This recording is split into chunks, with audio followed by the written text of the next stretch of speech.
إن الحمد لله نحمده ونصلي على رسوله الكريم. أما بعد فأعوذ بالله من الشيطان الرجيم ونعوذ بالله من شرور أنفسنا ومن سيئات أعمالنا. من يهده الله فلا مضل له ومن يضلل فلا هادي له. وأشهد أن لا إله إلا الله وحده لا شريك له وأشهد أن محمدا عبده ورسوله.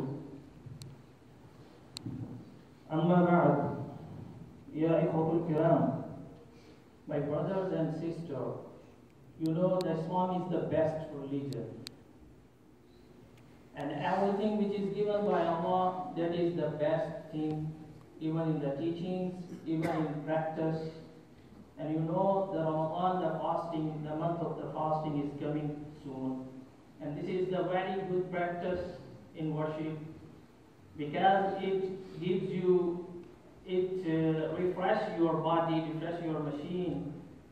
It gives you new things to metabolize, to make your metabolic system to be good.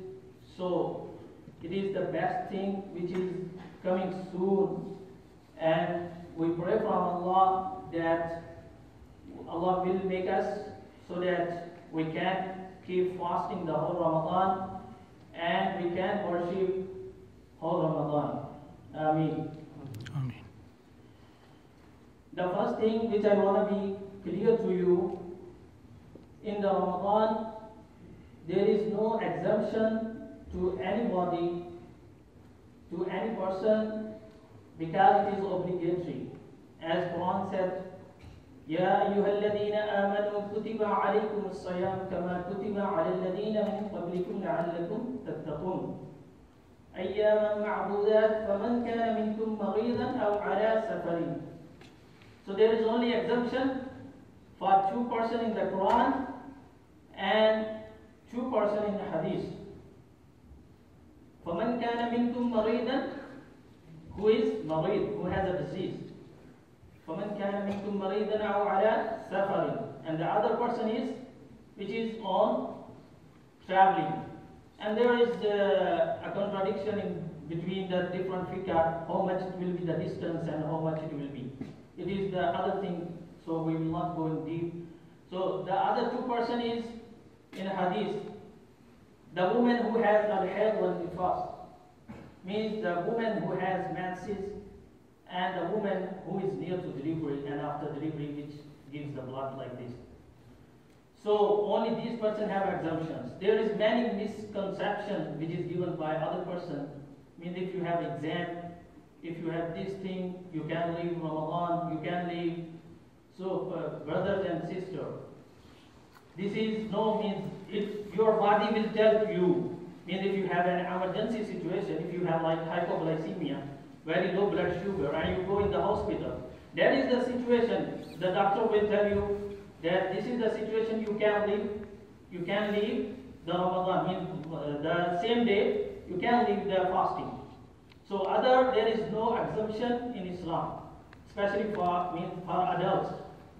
So this is very good worship, as Allah says, "Sawmun li wa ana ajzi bihi," that for all your actions is for yourself. But this is the very good practice and very good worship, which is Allah is saying, this is for me and I will reward you. Allah will reward you even on the time of the aftar, as it comes in the hadith, farhatani lis-siyam, means the person who fasting, they have 2 happiness on the time of the aftar, and the other will be on the day of judgment, and the Allah will give you reward. So this is the first thing which I want to make you clear, so that we will not leave the fasting any day, inshallah. And the second thing, which is, as you know, Islam has given the rights to every person, because Islam is very good religion, we believe it. Islam has given the rights to every person. As Allah made our rights, yani حقوق, Allah made حقوق العباد, Allah made حقوق الرسول, Allah made حقوق القرآن, Allah made حقوق الزوجين, حقوق الجار means your neighbor's rights, your community rights, your state rights.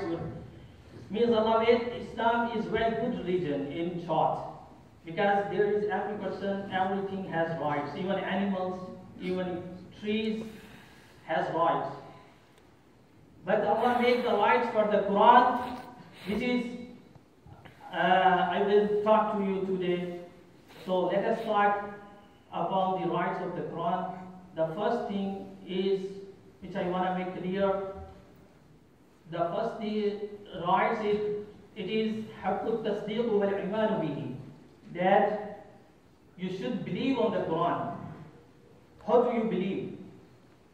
What is the level of your belief system? Are you believing like the believing systems of the companions of the Prophet they have? Like, there is the other example, the Bani Israel said, قالوا سمعنا وعصينا.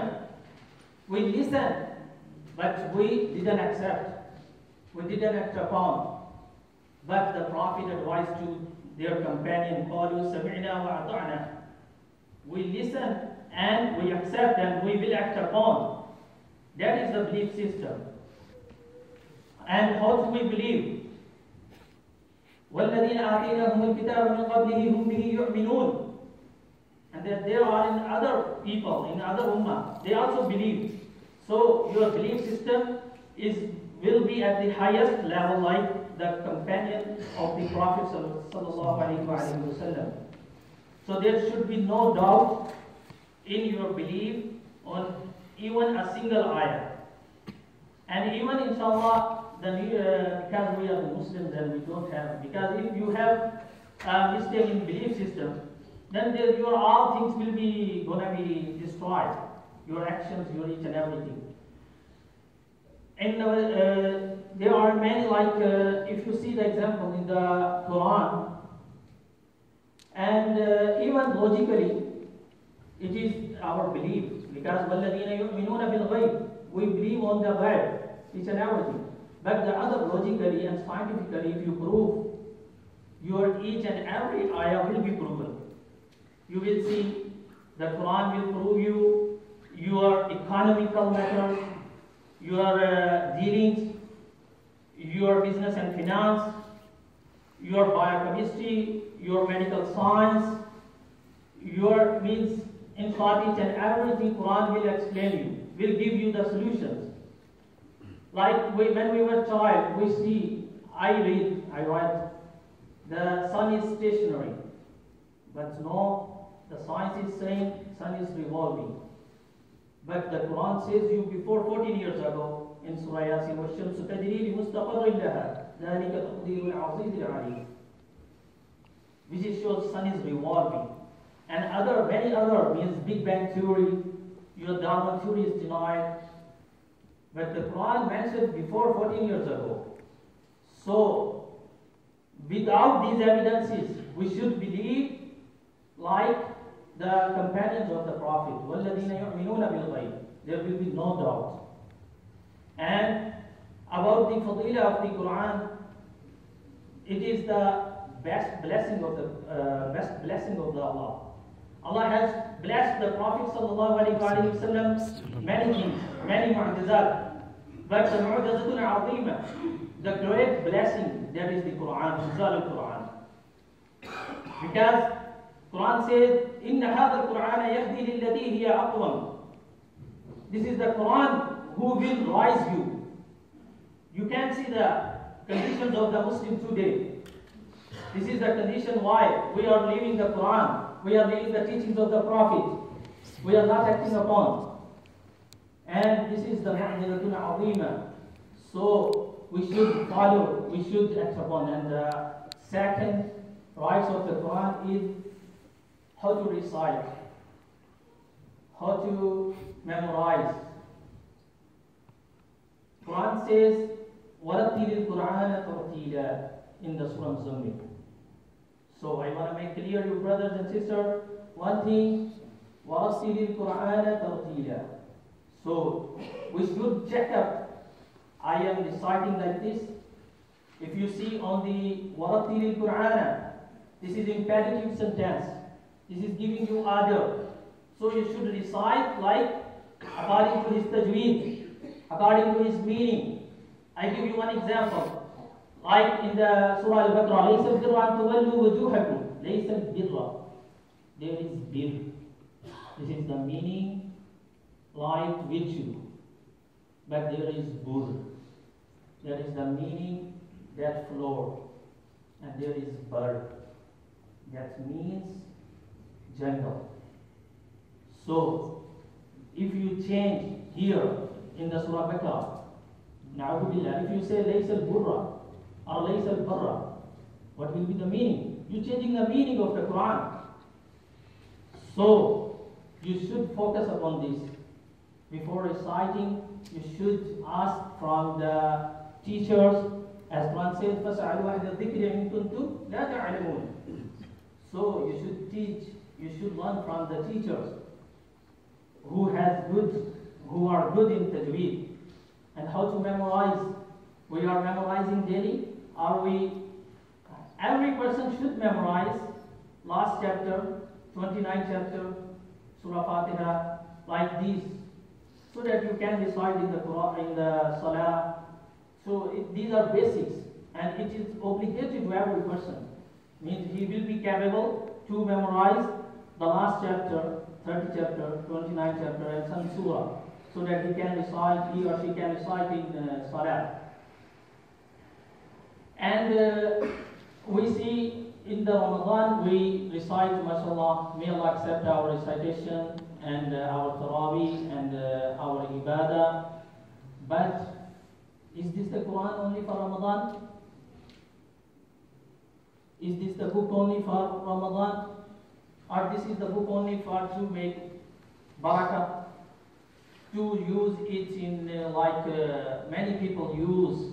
It is no, brothers and sisters. This is the book for every matter. It gives you solutions. It is the shafa. Hudam wa shifa wa rahmatul lil mu'minin. And what is the condition of our? The Prophet said, وَقَالَ يَا رَبِّ إِنَّ قَوْمِ اتَّخَذُوا هَذَا الْقُرْآنَ مَحْجُورًا. That my ummah, their time will come, my ummah will make this mahjura. What's the meaning of mahjura? Means leaving the Quran, not acting upon, not memorizing, not in their activities, in daily activities. So may Allah make us that we will recite in the Ramadan and after Ramadan. We will make a schedule, so that we can recite one chapter, one page, 2 pages every day. Wallahi, it will give you a taste. I will come on the meaning.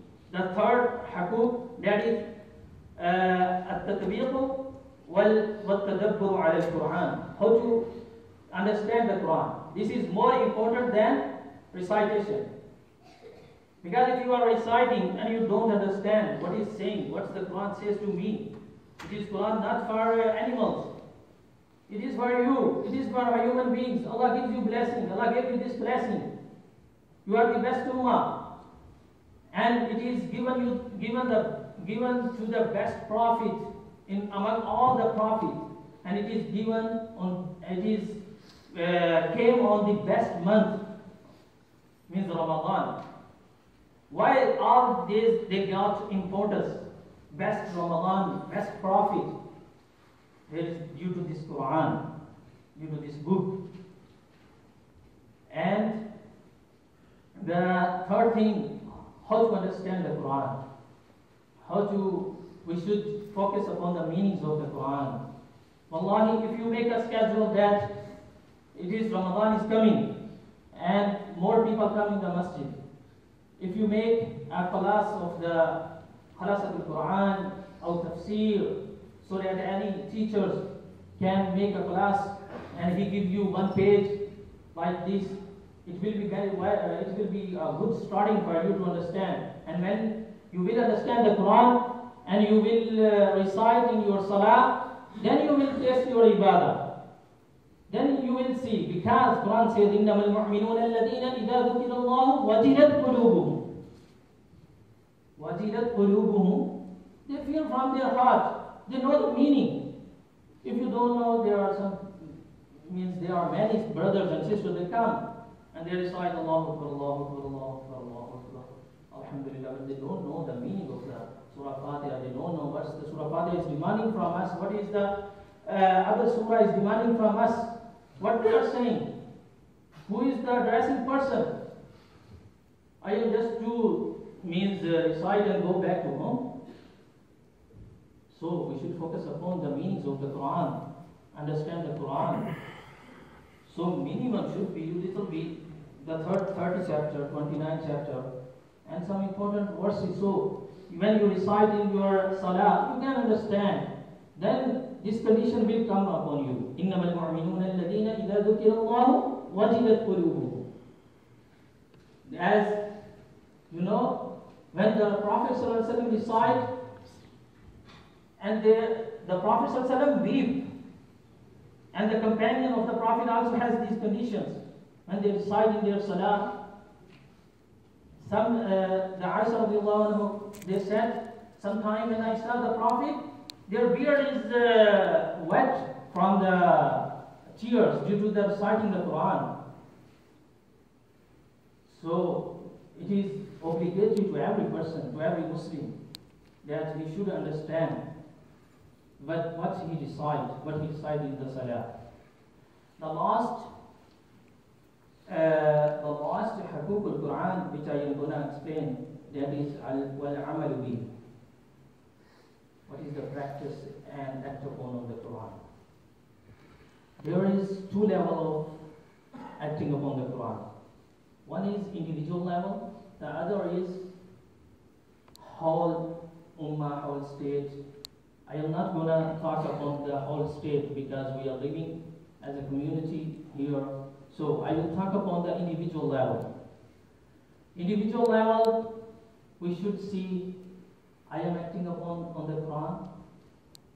Quran gives you each and everything. Wallahi, when you will start from Surah Fatiha, you will see Quran gives you tawheed. Quran gives you the stories of each and every prophet. Quran gives you the solution, how to deal this situation, how to deal this situation.